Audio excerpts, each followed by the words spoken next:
नमस्कार दोस्तों, SK study में आप लोगों का स्वागत है। आज मैं आप लोगों का ये दूसरी वीडियो बना रहा हूँ। ये एसएमआर का एक वीडियो मैंने बना दिया, अपलोड कर दिया। ये दूसरा वीडियो अपलोड कर रहा हूँ आप लोगों के लिए, ठीक है। उसमें मैंने करीब लगभग 16-17 क्वेश्चन करा दिए थे और उससे आगे मैं अब करा रहा हूँ, ठीक है। तो पहले क्वेश्चन पर चलता हूँ आपका। किसी इंजन के द्वारा गति पकड़ने में देरी लगाने का मुख्य कारण है। अगर कोई इंजन चल रहा है और वो गति नहीं पकड़ रहा है तो उसका मुख्य कारण क्या है, गति क्यों नहीं पकड़ रहा है। पहला ऑब्जेक्ट आपका ईंधन या फ्यूल फिल्टर चौक हो जाना, ठीक है। दूसरा ऑब्जेक्ट आपका कार्बोरेटर की वायु लाइन, कार्बोरेटर होता है उसकी वायु लाइन का अवरुद्ध हो जाना, मतलब रुक जाना। सी ऑब्जेक्ट आपका कार्बोरेटर के फ्लोट के स्तर का नीचा हो जाना, फ्लोट लेवल जो नीचा हो जाना। और डी ऑब्जेक्ट आपका उपरोक्त सभी, ठीक है बेटा। तो इसमें आपका कौन सा ऑब्जेक्ट सही है? इसमें आपका डी ऑब्जेक्ट बिल्कुल सही है, क्योंकि क्या होता है जब हमारा ये सारे काम हो जाते हैं तभी दिक्कत आती है, ठीक है। अगले क्वेश्चन पे चलते हैं हम लोग। निम्न में से कार्बोरेटर का एक पार्ट नहीं है। कौन सा कार्बोरेटर का एक पार्ट नहीं है? ठीक है, पहला ऑब्जेक्ट आपका, पहला ऑब्जेक्ट मिक्सचर एडजस्टिंग स्क्रू, ठीक है, mixer adjusting screw. Second object gudgeon pin. C object आपका थ्रोटल वाल्व। और डी ऑब्जेक्ट आपका हॉर्न, ठीक है, एयर हॉर्न जो है, ठीक है। तो कौन सा पार्ट नहीं है? तो देखो आप लोगों ने देखा गजन पिन जो हमारी कहाँ लगाई जाती है, आपको पता है? कनेक्टिंग रॉड और पिस्टन के बीच में लगाई जाती है गजन पिन, ठीक है। कनेक्टिंग रॉड और पिस्टन को कनेक्ट करने के लिए हम गजन पिन का प्रयोग करते हैं। तो यही हमारा पार्ट नहीं है कार्बोरेटर का, ठीक है। तो गजन पिन आपका बी ऑब्जेक्ट बिल्कुल सही है, ठीक है। अगला क्वेश्चन पर चलते हैं हम। 21 क्वेश्चन है। यह ईंधन इंजेक्टर का एक भाग नहीं है। कौन सा है जो ईंधन इंजेक्टर का एक भाग नहीं है? पहला ऑब्जेक्ट जो आपका, पहला ऑब्जेक्ट आपका समंजन पेच। दूसरा बी ऑब्जेक्ट है नोजल बॉडी। सी ऑब्जेक्ट आपका वेंचुरी। और डी ऑब्जेक्ट आपका पिस्टन प्रकार का नोजल, सॉरी पिंटल प्रकार का नोजल, ठीक है। ये चार आपके ऑब्जेक्ट दिए हैं आपको, ठीक है। कौन सा ऑब्जेक्ट सही है आपका? तो वेंचुरी जो होता है, वेंचुरी मापी आपने देखा होगा, वेंचुरी मापी क्या करता है? फ्लो को ज्ञात करता है। कौन सा? फ्लूइड फ्लो को, जो नहर होती है, बम्बे होते हैं, उसके फ्लो को ज्ञात करता है कि कितना उसमें फ्लो हो रहा है। तो वेंचुरीमीटर का यहाँ कोई आवश्यकता नहीं है। तो यही हमारा ऑब्जेक्ट क्या सही है, ठीक है। कि 21 में का कौन सा ऑब्जेक्ट सही है? सी ऑब्जेक्ट सही है कि ईंधन इंजेक्टर का एक भाग नहीं होता है। अगला क्वेश्चन है आपका, यह ईंधन पंप के परीक्षण की एक विधि नहीं है।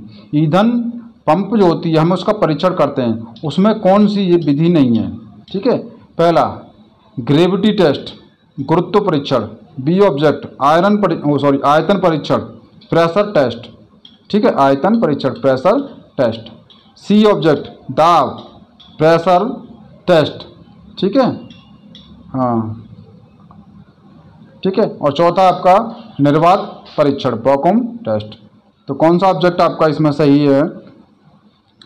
आपका हाँ ऑब्जेक्ट ग्रेविटी टेस्ट। जो ग्रेविटी जो टेस्ट होता है उसको हम नहीं करते हैं, ठीक है। ईंधन पंप जब परीक्षण करते हैं तो ग्रेविटी टेस्ट के द्वारा हम ईंधन का कोई परीक्षण नहीं करते हैं जो पंप होती है। दाब परीक्षण भी करते हैं, आपको देखा होगा, प्रेशर दाब लगाते हैं तब उसका हम टेस्ट करते हैं, दाब परीक्षण करते हैं, ठीक है। आयतन परीक्षण भी करते हैं और निर्वात परीक्षण भी करते हैं। सभी चीज़ों का हम क्या परीक्षण करते हैं, ठीक है। लेकिन क्या है, ग्रेविटी परीक्षण नहीं करते हैं हम उसका, ग्रेविटी से हमें कोई लेना देना नहीं होता है, ठीक है। अगले ऑब्जेक्ट क्वेश्चन पर चलते हैं। किसी इंजन की कार्यकारी अवस्था में उसके वाल्वों से संबंधित कौन से आंकड़े सही हो सकते हैं? वाल्वों से संबंधित, ध्यान रखना, किसकी बात कर रहे हैं हम? वाल्वों की बात कर रहे हैं। प्रवेश वाल्व का तापमान 720 डिग्री तथा निकास वाल्व का तापमान 240 डिग्री, ठीक है। प्रवेश वाल्व का तापमान 240 डिग्री तथा निकास वाल्व का तापमान 720 डिग्री। भाई जब प्रवेश करेगा तो मिनिमम ही लेगा ना, और जब निकलेगा तो मैक्सिमम निकलेगा, ठीक है। जब क्योंकि इंजन में क्या है, हम एयर जो लेते हैं वो खुली एयर लेते हैं, ठीक है, ओपन एयर लेते हैं, ठीक है। अगला क्वेश्चन ऑब्जेक्ट आपका प्रवेश वाल्व का तापमान 0 डिग्री सेंटीग्रेड तथा निकास वाल्व का तापमान आपका 270 डिग्री सेंटीग्रेड। 0 डिग्री सेंटीग्रेड हम ले ही नहीं सकते, 0 डिग्री सेंटीग्रेड, क्योंकि तापमान होता ही नहीं है हमारे बाहर का, ठीक है। प्रवेश वाल्व का तापमान 720 डिग्री सेंटीग्रेड तथा निकास वाल्व का तापमान 0 डिग्री सेंटीग्रेड। पॉसिबल ही नहीं है, ठीक है। तो कौन सा पॉसिबल है? इसका ऑब्जेक्ट आपका बी सही है। प्रवेश वाल्व का तापमान 240 डिग्री सेंटीग्रेड तथा निकास वाल्व का तापमान 720 डिग्री सेंटीग्रेड होता है, ठीक है। तो कौन सा ऑब्जेक्ट सही है आपका? बी ऑब्जेक्ट सही है। अगले क्वेश्चन पर चलते हैं। वाल्वों की ग्राइंडिंग इस मशीन पर की जाती है। किस मशीन पर की जाती है? वाल्वों की जो ग्राइंडिंग होती है वो किस मशीन पर की जाती है? तो वाल्वों की ग्राइंडिंग क्या है? पहली ग्राइंडिंग मशीन पर, पहला कौन सा आपका? ग्राइंडिंग मशीन पर। दूसरा हॉर्निंग मशीन पर। तीसरा ऑब्जेक्ट है आपका वाल्व रिफ्रेशिंग मशीन पर। और चौथा ऑब्जेक्ट है आपका लेथ मशीन पर, ठीक है। 4 ऑब्जेक्ट हैं आपके। 4 ऑब्जेक्ट में कौन सा सही है? वाल्व रिफ्रेशिंग मशीन होती है बेटा, जिसकी हम क्या करते हैं? ग्राइंडिंग करते हैं। किसकी? वाल्वों की ग्राइंडिंग करते हैं। याद रखना, वाल्वों की ग्राइंडिंग किससे करते हैं? वाल्व रिफ्रेशिंग मशीन पर, फेस है ना। कौन सा ऑब्जेक्ट सही है? सी ऑब्जेक्ट आपका बिल्कुल सही है। अगले क्वेश्चन पर चलते हैं। किसी इंजन में संपीड़न गेज की सहायता से ज्ञात किया जाता है। संपीड़न गेज जो होता है उसमें हम क्या ज्ञात करते हैं, ठीक है। पहला ऑब्जेक्ट आपका सिलेंडर में उत्पन्न होने वाले संपीड़न के मान को। बी ऑब्जेक्ट आपका पिस्टन रिंग्स की घिसावट को। और सी ऑब्जेक्ट आपका लाइनर की घिसावट को। और डी ऑब्जेक्ट आपका उपरोक्त सभी। किसको हम क्या करते हैं, ठीक है। तो भाई देखो, किसी इंजन में संपीड़न गेज की सहायता से हम ये तीनों पॉइंटों करते हैं, ठीक है। जो संपीड़न का मान होता है उसको भी, रिंग की घिसावट को भी पता लगा लेते हैं और लाइनर को भी पता लगा लेते हैं। कौन सा ऑब्जेक्ट सही है इसका? डी ऑब्जेक्ट सही है, उपरोक्त सभी को, ठीक है। इसको उपरोक्त सभी को। अगला क्वेश्चन पर चलते हैं हम।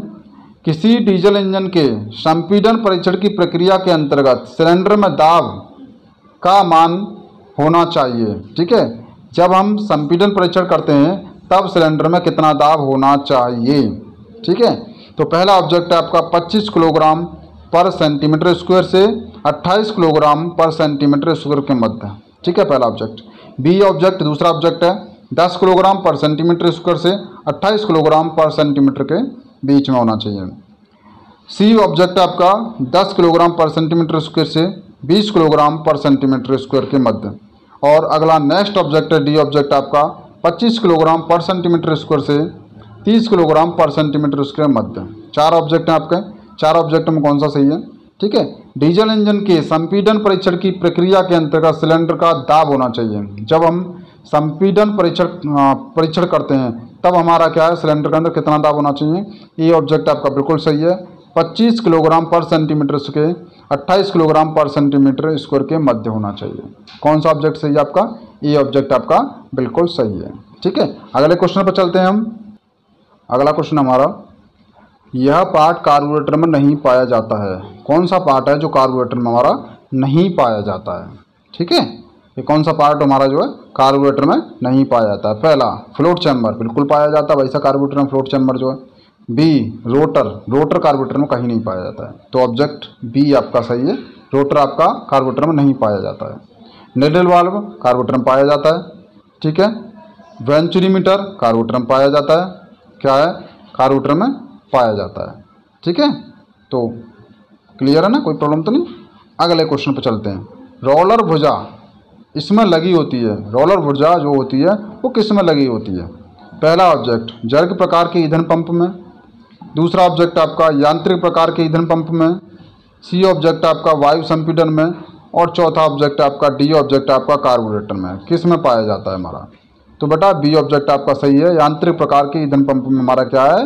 रोलर भुजा लगी होती है, ठीक है। अगले क्वेश्चन पर चलते हैं हम। किसी इंजन में वाल्व अवकाश के दिए जाने का मुख्य उद्देश्य है। जो वाल्व अवकाश जो होता है हर इंजन में दिया जाता है, उसका मुख्य उद्देश्य क्या होता है? फर्स्ट पहला ऑब्जेक्ट आपका उच्च तापमान के कारण वाल्व स्टेप की लंबाई में होने वाली वृद्धि को रोकने के लिए।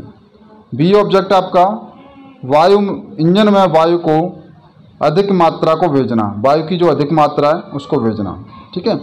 सी ऑब्जेक्ट आपका इंजन में ईंधन की आवश्यक मात्रा को भेजना, इंजन में आवश्यक जो मात्रा होती है उसको भेजना। डी ऑब्जेक्ट है निकास गैसों या फ्लू गैसों का उचित निकास, ठीक है। 4 ऑब्जेक्ट हैं आपके, ठीक है। तो कौन सा ऑब्जेक्ट सही है आपका? पहला ऑब्जेक्ट सही है। उच्च तापमान के कारण वाल्व स्टेप की लंबाई में होने वाली वृद्धि को रोकना, ठीक है। जो इंजन में वाल्व अवकाश दिया जाता है वो लंबाई को रोकने के लिए दिया जाता है। ठीक है, क्योंकि उसमें जब तापमान बढ़ता है तो थोड़ा बहुत लंबाई बढ़ जाती है। ठीक है, अगले क्वेश्चन पर चलते हैं हम लोग। किसी इंजन के रेडिएटर की नलियों के जाम हो जाने पर, जो रेडिएटर होता है उसकी अगर नलियाँ जाम हो जाएं तो क्या होता है? फर्स्ट ऑब्जेक्ट आपका, इंजन बहुत अधिक शोर करता है। बी ऑब्जेक्ट, उसके पिस्टन एवं रिंग टूट जाते हैं। सी ऑब्जेक्ट, इंजन बहुत अधिक गर्म हो जाता है। और डी ऑब्जेक्ट, इंजन स्टार्ट ही नहीं होता है। ठीक है, तो ऐसा कुछ नहीं है, सी ऑब्जेक्ट आपका सही है बिल्कुल, इंजन बहुत अधिक गर्म हो जाता है। ठीक है, सिर्फ इंजन क्या होता है? गर्म हो जाता है। अगर रेडिएटर की नलियाँ रुक जाए तो इंजन गर्म होता है, बाद बाकी कोई काम ऐसा नहीं होता है। ठीक है, अगले क्वेश्चन पर चलते हैं हम लोग। अगला क्वेश्चन है आपका, किसी वाहन की बैटरी के चार्ज न होने का मुख्य कारण क्या है? कोई वाहन है, उसकी बैटरी अगर चार्ज नहीं होती है तो उसका मुख्य कारण क्या है? पहला पॉइंट, पहला ऑब्जेक्ट, फैन बेल्ट का बार बार स्लिप हो जाना। बी पॉइंट, आर्मेचर का जल जाना। सी पॉइंट, टर्मिनल का खराब हो जाना। और डी पॉइंट आपका उपरोक्त सभी। ठीक है, तो भैया उपरोक्त सभी हैं। ऐसा होता है कभी फैन बेल्ट बार बार स्लिप होती है तो भी बैटरी चार्ज नहीं हो पाती है, आर्मेचर जल जाता तब भी हमारी बैटरी चार्ज नहीं हो पाती है, और टर्मिनल खराब हो जाते हैं तब भी हमारी बैटरी चार्ज नहीं हो जाती है। तो कौन सा ऑब्जेक्ट सही है? डी ऑब्जेक्ट बिल्कुल सही है। ठीक है, उपरोक्त तो सभी है। अगले क्वेश्चन पर चलते हैं। किसी इंजन के वाल्व की स्टेम के सीधेपन की जांच इससे की जाती है। जो हमारा इंजन के वाल्व जो होती है उसके स्टेम के सीधेपन, आपने देखा होगा वाल्व जो लगते हैं उसके आगे एक डंडी सी लगी रहती है, उसी को स्टेम बोलते हैं। ठीक है, तो पहला ऑब्जेक्ट वर्नियर कैलिपर्स की मदद से। बी ऑब्जेक्ट बी ब्लॉक तथा डायल गेज की मदद से। सी ऑब्जेक्ट है माइक्रोमीटर व डायल गेज की मदद से। और डी ऑब्जेक्ट है आपका उपरोक्त सभी। तो बेटा आपके पास में क्या होता है? बी ब्लॉक और डायल गेज होता है, उसकी मदद से हम क्या करते हैं? उसकी स्टेम जो होती है, रॉड जो होती है, उसकी जांच करते हैं। ठीक है, कौन सा ऑब्जेक्ट सही है आपका? बी ऑब्जेक्ट बिल्कुल सही है। तो मैंने देखो आज आप लोगों के पास 2 वीडियो अपलोड की हैं। पहली वीडियो आप देख लें, उसके बाद दूसरी वीडियो भी देख लें, और दोनों वीडियो में लगभग 30 से ऊपर ही क्वेश्चन अपलोड किए हैं। ठीक है, अगर कहीं कोई दिक्कत आती है तो मेरे को कमेंट करके बताएं। ये आपकी सब्जेक्ट है ASMR, और ASMR का पहला चैप्टर आपका फिनिश होता है, ख़त्म होता है। ये आप लोग मेरी वीडियो देख लें और अपने दोस्तों तक भी इस वीडियो को शेयर करें। और आपको अच्छा लग रहा है, ठीक है, तो मुझे बताएं। और कोई प्रॉब्लम आए तो आप मुझे डिस्कस ज़रूर करें, कमेंट करके बता दें कि ये सर हमें प्रॉब्लम आ रही है, तो मैं उसको आपको अपलोड कर दूँगा और उसको समझाने की कोशिश करूँगा मैं। ठीक है, आज के लिए इतना ही बहुत है। ठीक है, धन्यवाद आप वीडियो देखने के लिए।